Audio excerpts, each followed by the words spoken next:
सत्य कथा, पुरुषार्थ कथा, सुनो सुनो सिद्धार्थ कथा।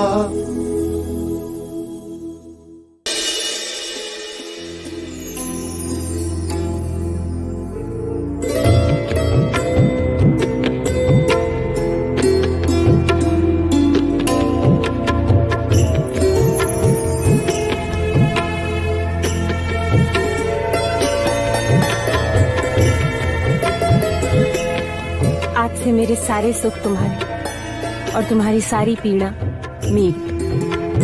पुत्री, अब गृह प्रवेश करो।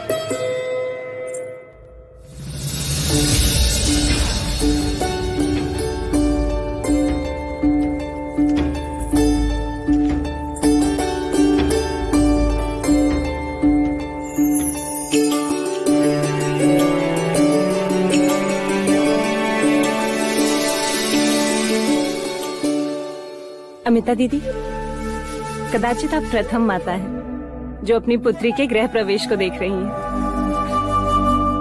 आइए।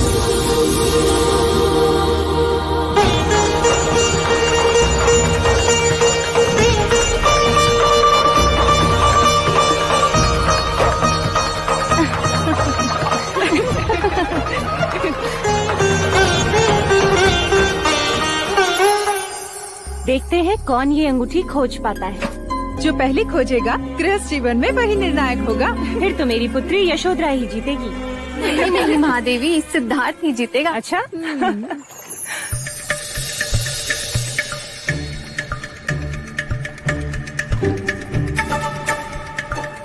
भैया मैं आपकी सहायता करूं? अरे अरे अरे, इतनी आतुरता छोटे युवराज, अवसर तो आपका भी आएगा।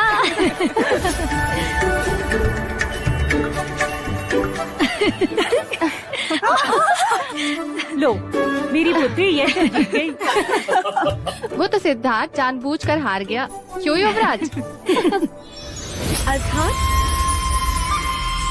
अब यशोधरा के आगे तुम्हारी नहीं चलेगी सिद्धार्थ। चलो अच्छा है, अब मैं प्रश्न पूछता रहूंगा और यशोधरा उत्तर खोजती रहेगी। यशो, तुम भी तो कुछ कहो। ना इनकी चलेगी ना मेरी चलेगी, अब हमारे बीच सिर्फ स्नेह की चलेगी।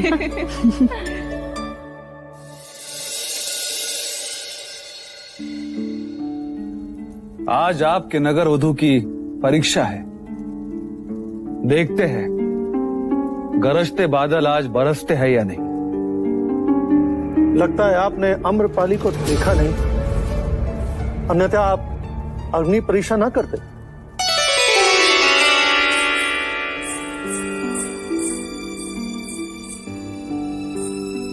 युवराज,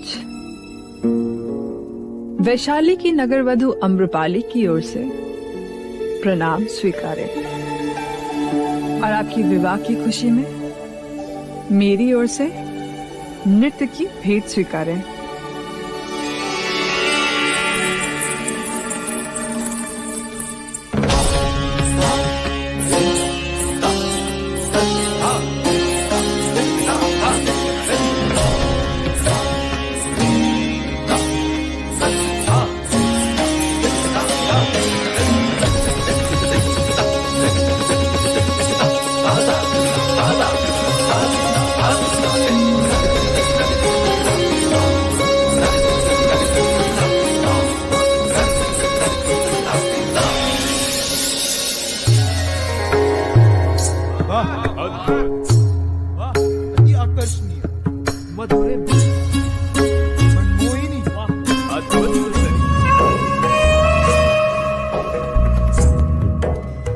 अद्भुत,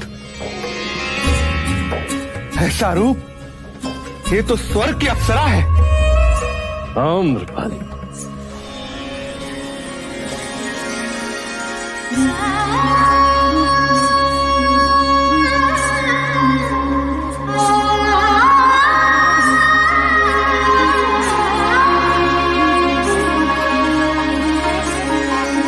मन की डाली हवा से है लचक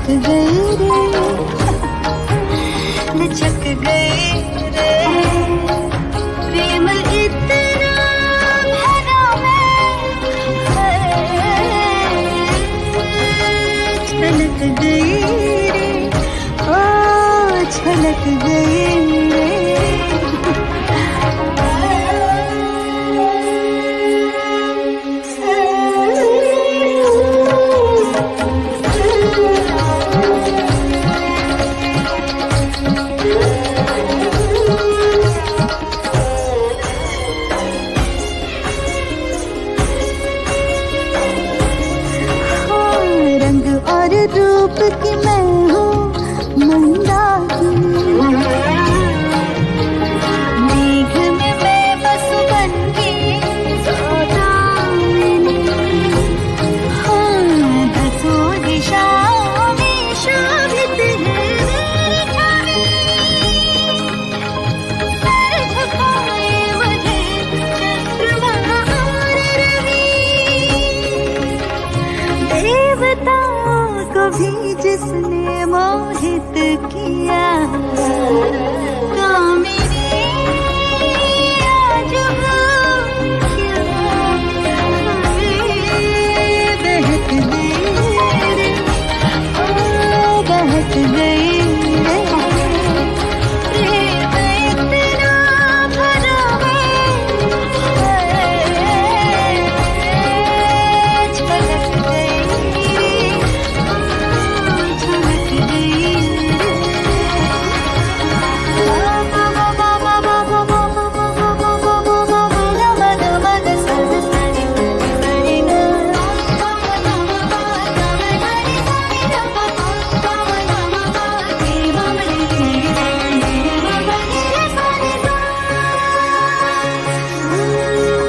कभी आई नहीं रूप से आँखें, कभी देखा नहीं प्रीत का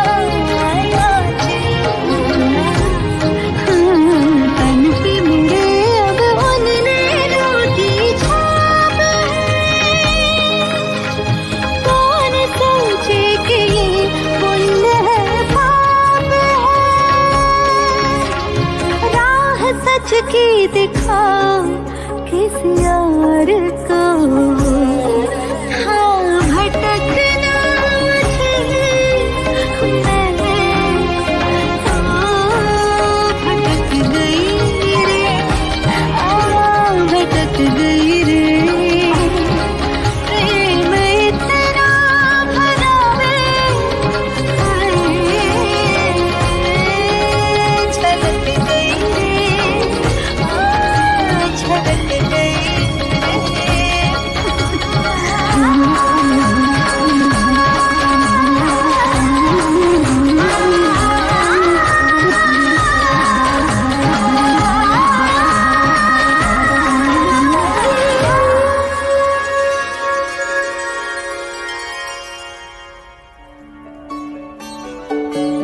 वाह, अद्भुत!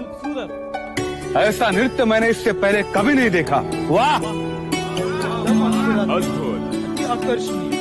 इसे भेंट समझकर स्वीकार कीजिए लावण्य अमरपाली। अपने इस अवसर पर आकर अपने नृत्य से सबका मन मोह लिया।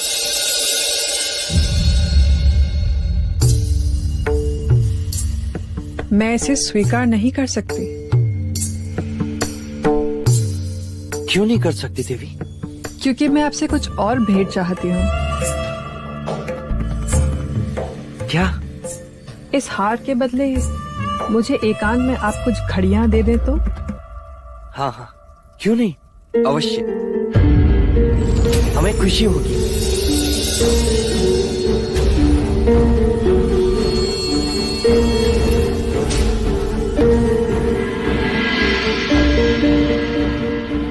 कहिए देवी, कब मिलना चाहेंगे आप?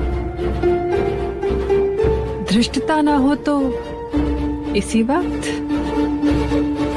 एकांत में। अवश्य। लावण्य आम्रपाली से एकांत मंत्रणा की व्यवस्था की जाएगी, जहां केवल आप रहें और मैं, दूजा कोई नहीं।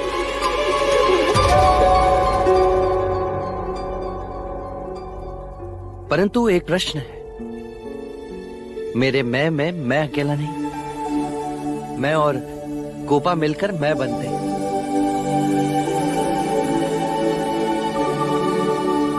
मैं इसका और ये मेरी अर्धांग है।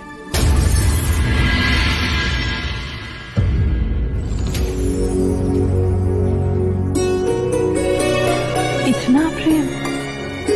हाँ, सारे जग में प्रेम बढ़ना चाहिए और आरंभ अपनों से होना चाहिए।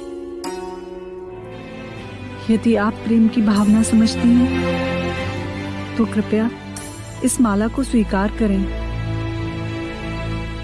आपकी कला अतुलनीय है लावण्य आम्रपाली।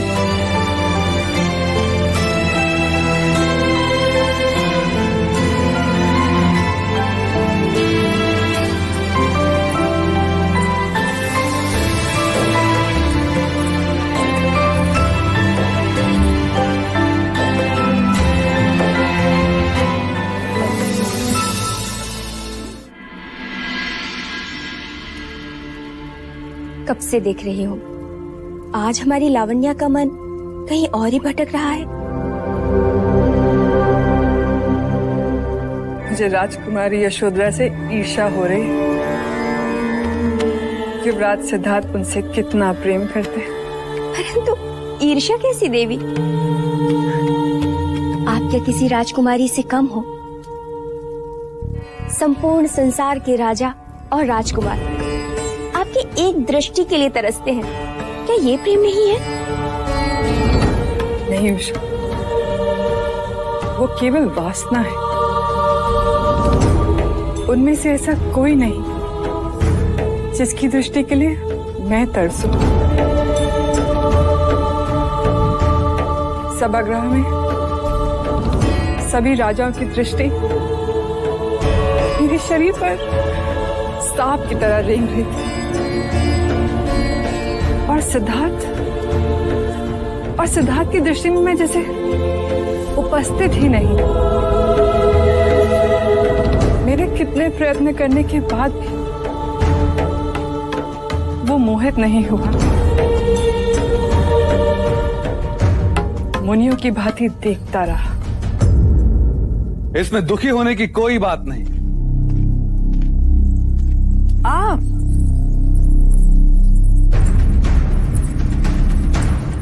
सिद्धार्थ मोहित ना हुआ तो ना सही, पर मगध नरेश बिंबिसार तुम्हारे अधीन है। अपनी जीत की घोषणा करने आए महाराज बिंबिसार? नहीं, तुम्हारे पराजय का भागीदार बनने आया हूं।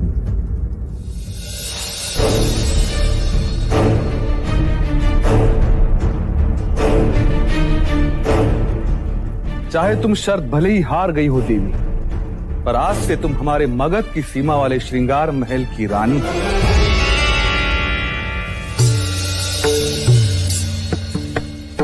अर्थात एक और राजा मोहपाश में बन गया। और मोह के वृक्ष पर ही प्रेम के फूल खिलते हैं आम्रपाली।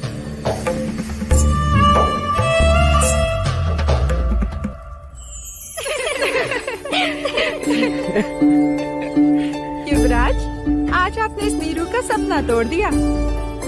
मैंने? और नहीं तो क्या, आज अपने सभागृह में लावण्य आम्रपाली के आमंत्रण को ठुकरा दिया। अब मैं यशोधरा की सौत कैसे बनूंगी? नीरू, अब तू एक शब्द नहीं बोलेगी। अरे चलो सभी यहाँ से, रात्रि का दूसरा पहर जो हो चुका है। नंद, आप भी चलिए। नहीं, मैं यही रहूंगा ज्येष्ठ के साथ। अच्छे बच्चे हद नहीं करते। और फिर महादेवी आपकी प्रतीक्षा जो कर रही है, ले जाओ इसे। चलिए नंद, हम भी चले। आओ।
तुम्हारी सहेलियां तुमसे बहुत स्नेह करती हैं।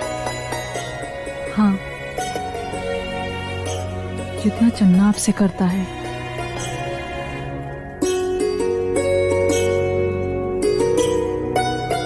एक प्रश्न पूछूं?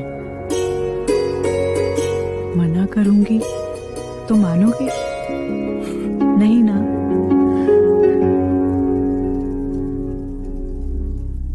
तो मुझसे विवाह करके खुश तो होना गोपा।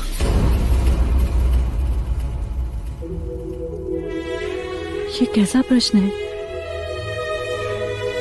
जिसके साथ रहने को हर घड़ी मन उत्सुक हो, रात दिन जिसके विचार स्वयं के बारे में भी सोचने ना दे, जहां देखो सिर्फ वही दिखाई दे, सारा राज जिससे स्नेह करता हो और वो तुमसे स्नेह करता हो, तो ऐसे मनुष्य के साथ विवाह करके कोई क्यों खुश ना होगा युवराज?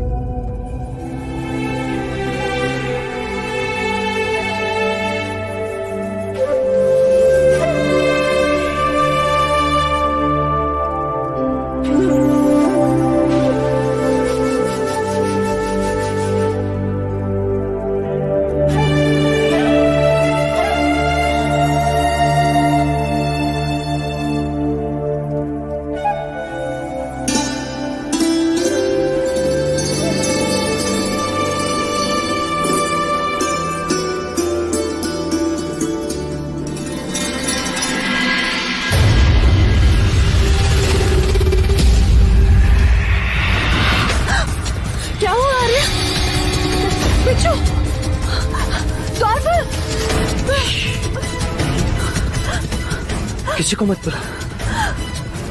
पर ये बिच्छू इस समय इस बात का फैलना पूरे महल में कलेश फैला देगा। चन्ना यही है, मैं उसे बुला लेता हूं, वो इन्हें दूर कर देगा।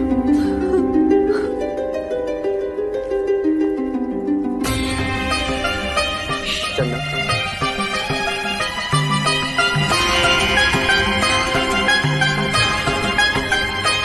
यहाँ कोई है जो विष फैला रहा है। आज सुबह वरमाला में बिच्छू निकला तो सोचा योगानुयोग होगा, पर यहाँ पर इस तरह इन बिच्छुओं को रखना ये एक षड्यंत्र है युवराज। इस महल में कोई है जो हमारे विवाह से खुश नहीं है, कोई है जो हमें साथ नहीं देख सकता। नहीं गोपा, इस महल में हमारा कोई विरोधी नहीं, सब हमारे स्नेही हैं।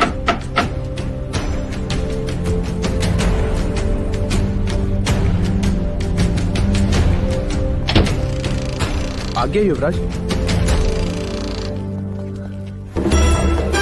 चन्ना, इन बिच्छुओं को बाहर फेंक दो। इन्हें मारना मत चन्ना, इन्हें बाहर जीवित झाड़ियों में संभाल के।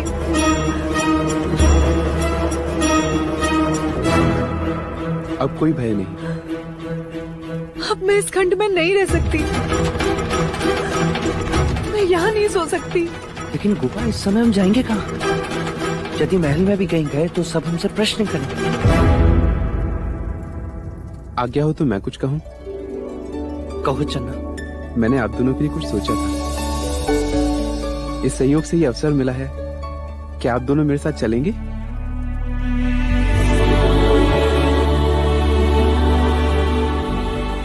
मुझे थोड़ा समय दीजिए, मैं रथ जोड़ कर आता हूँ। तुमने सबको बताने से मना क्यों किया? गोपा, इतनी सी बात के लिए सबको? इतनी सी बात? यदि हमें कुछ हो जाता तो? पर कुछ हुआ तो नहीं ना गोपा। भय से अधिक भय की कल्पना मनुष्य को पीड़ा देती है, तो क्यों ना हम भय से मुक्त हो जाए।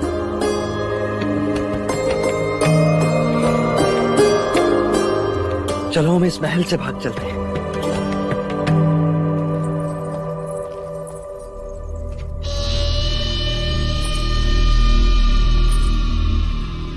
कुमार देवदत्त,